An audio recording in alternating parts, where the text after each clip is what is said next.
Hey everybody, welcome to a.r.e. Live. I'm Mark Tier, the founder of Black Spectacles, and today I'm with Mike Newman, and we're going to be discussing the Building Design and Construction Systems mock exam that we issued yesterday. I suppose, as Mike and I have been talking here today, sort of the special thing about this particular exam is BDCS, you sort of come across lots of things that seem to be related to things, right? Materials and things like that.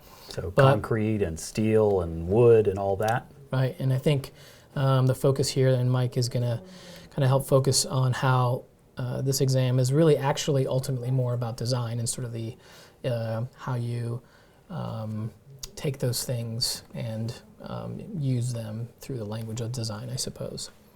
But before we get started, if you'd like to attend our next a.r.e. Live broadcast, we're very interestingly, we're going to be focusing on something entirely different. So as you guys know, the new exam is coming out on November 1st, 2016. And so for August, we're going to focus on the exam called Project Planning and Design. So that's for a.r.e. 5.0.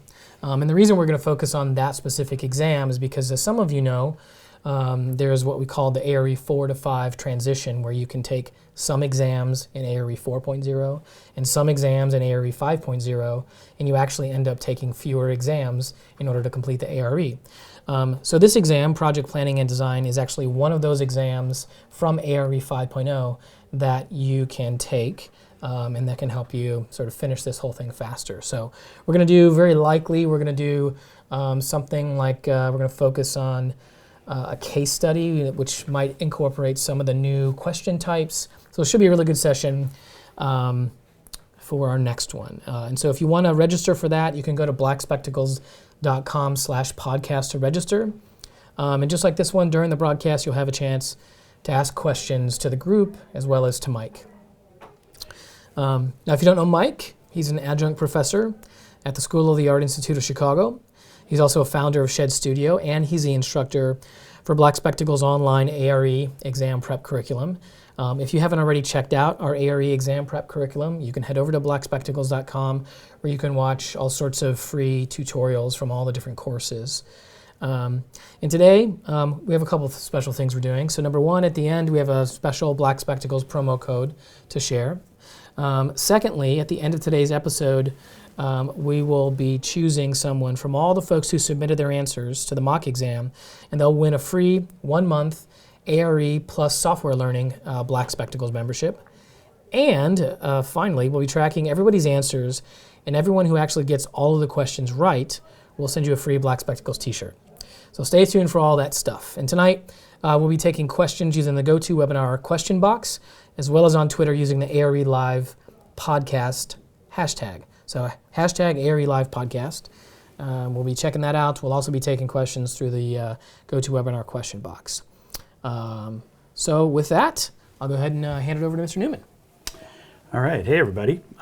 So as Mark said, as we get into the next round, we're going to be starting to talk about the a.r.e. 5.0 and some of the meanings for that. But while we're here, you still got plenty of time to do this in 4.0, and that's what we're talking about tonight with the Building Design and Construction Systems. So no reason to wait. Might as well just dive right in and start going along. Okay. So what we've done here is just done sort of quick, simple little questions to try to just kind of pique our interests in how you might start thinking about these things and why we're asking certain kinds of questions. And these are sort of probably a little simpler than the real questions, but kind of gets you into the sort of ballpark as a way of kind of thinking about it. So let's just dive in and start with the first one. So number one, a small commercial building is to have a stair built between 3 different levels, including at 0 feet, which is at grade, to 13.6 at the second floor, to then the top floor at 27 feet 6 3/4 inches. What can you say about the stair? And we have a couple of different possible answers down below. First of all, let's take a look at the numbers. Answer number A says something about 6 3/4 inches, 6.75 inches. Answer B talks about a 7-inch riser with an 11-inch tread. Answer C has a 6 3/4 for one, and then a 6 1/2 for the second.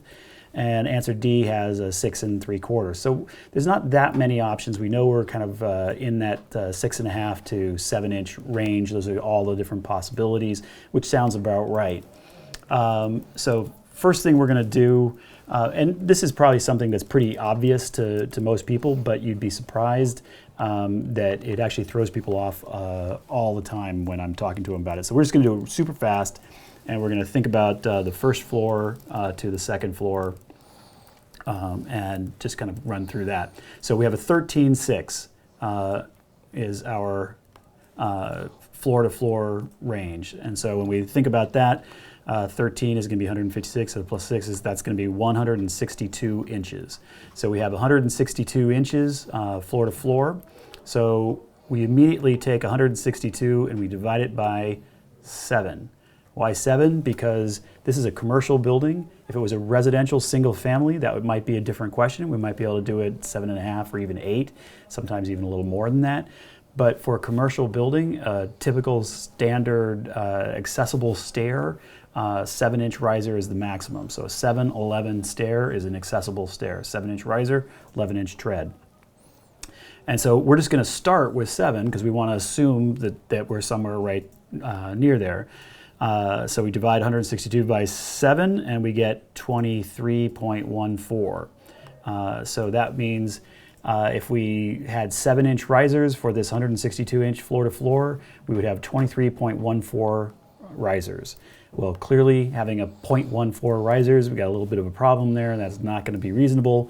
That's going to be a trip hazard. It doesn't make any sense. So we're going to round it to an even number.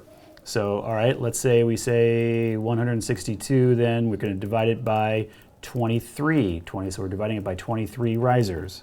When we figure that out, we're going to end up with 7.043, I think, inches. So very close to 7 inches, but not close enough. It's over, and so, well, that means we rounded the wrong way. We can't round down because that means we're going to be higher than 7 inch. 7 inch is the maximum for an accessible stair, so it means we have to have rounded up. So I'm going to go back, 162, divide by 24, and that's going to give us 6.75 inches. So that means our riser from the first floor to the second floor is 6 3/4 inches, 6.75. And then if we kind of do this whole calculation again, we'll realize that from the second floor to the third floor is actually going to be 25 risers, also at 6.75. First thing we realize is B is not a possible answer because B is talking about a 7-inch riser. We look at A. Well, A seems possible because it's talking about a 6 3/4 inch riser. C is not possible because of that 6.5. So C is not possible. D, a switchback stair with a 6.75, that is possible. So the question now is A and D are both possible answers. Which is the one that's most likely to be the case? And so let's read them a little more closely. A straight run stair with a 6 3/4 inch riser without any landing. That seems like an odd statement. So it's kind of jumping out at me. Something seems peculiar there. This one talks about a switchback stair. So a switchback stair is just anytime you have that stair, that sort of classic stair plan where I have steps on either side. You walk up the steps, I get to a landing. I walk up the next set of steps, I get to a landing. That's called a switchback stair. And so this one's just saying, okay, it's a typical stair with that. So that seems like a pretty good potential answer. But what's going on with A? What's the thing without any landing? Well, the little trick here is that from a code standpoint, a straight run stair without any landing, the maximum I can run is 12 feet vertically. This is a 13.6 vertical run, so therefore it would not meet code to not have a landing in that space. Why is that? Well, all you young, fresh folks out there think, well, who cares? 13.6 doesn't seem like that big a deal. wait till you're 60, wait till you're 70, wait till you're 80, trying to get up those stairs. You need a place to rest. And so there's this mandatory idea that you're going to have a riser height less than 7 or 7 or less. And you also have to give people a chance to be able to get a breather. So that's what's going on. The answer is D. Now, there aren't that many direct code-related issues that would be that specifically, that you would need to know that specifically for an exam like this. But there are a few, like 7-Eleven, like this, like a 1 in 12 for an ADA ramp. There's probably, I don't know, 10 or 20 or 30 of these that you really should just know, because they're expected throughout the IBC that pretty much everywhere in the country will be using those same numbers. So hopefully that made sense. The trick is you start with the 7-inch. If it divides evenly, then that's great. It's probably not going to, so then you have to round up. Now you know the number of risers, and then you can go and you get it all figured out.